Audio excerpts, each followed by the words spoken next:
पाक ने जो हरकत की है, दोनों सरकार और सेना ने मिलकर जिस प्रकार से उसका मुंहतोड़ जवाब दिया और उनके होश फाख्ता कर दिए। जो विकासशील देशों में कभी इजराइल में, अमेरिका में ही देखते थे, वो सब हमारे पास है। हम सब अपने आप को अगर महफूज रखे हुए हैं तो अपनी सेना के और वर्तमान के इन संसाधनों के बलबूते पर है। पाक ने जो हरकत की है, यशस्वी प्रधानमंत्री और हमारी सेना, दोनों सरकार और सेना ने मिलकर जिस प्रकार से उसका मुंहतोड़ जवाब दिया और उनके होश फाख्ता कर दिए।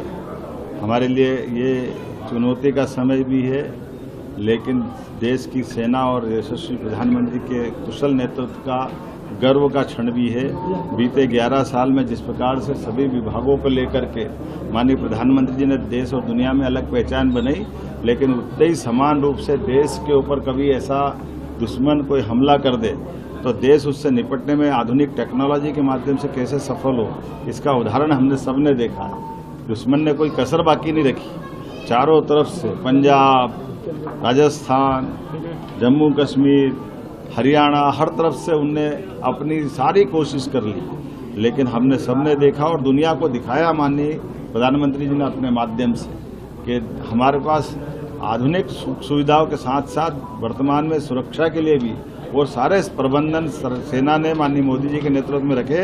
जो विकासशील देशों में कभी इजराइल में, अमेरिका में ही देखते थे, वो सब हमारे पास है। हम सब अपने आप को अगर महफूज रखे हुए हैं तो अपनी सेना के और वर्तमान के इन संसाधनों के बलबूते पर है। मैं माननीय मोदी जी को धन्यवाद देना चाहूँगा, माननीय रक्षा मंत्री, माननीय गृह मंत्री, और इसीलिए हमने अपने प्रदेश के स्तर पर भी इस वर्तमान हालात में भारत सरकार के दिशा निर्देश के आधार पर आज सुबह ही मैंने मीटिंग बुला ली है और हम अपने प्रदेश के भी नागरिकों को ये आने वाले किसी प्रकार की चुनौती में अपनी सारी व्यवस्थाओं को करने में हम सम्मत हों, और खास करके यशस्वी प्रधानमंत्री के नेतृत्व में पूरा देश एकजुटता के साथ दिखाई दे, इसके सारे प्रबंध हमने किए हैं। और मैं मान के चलता हूं कि दुश्मन ने अगर हिम्मत की है तो उसको इसकी कीमत चुकाना पड़ेगी। लगातार मार खा रहा है, लेकिन दुश्मन इतना ढीठ है कि उसको असर ही नहीं होता।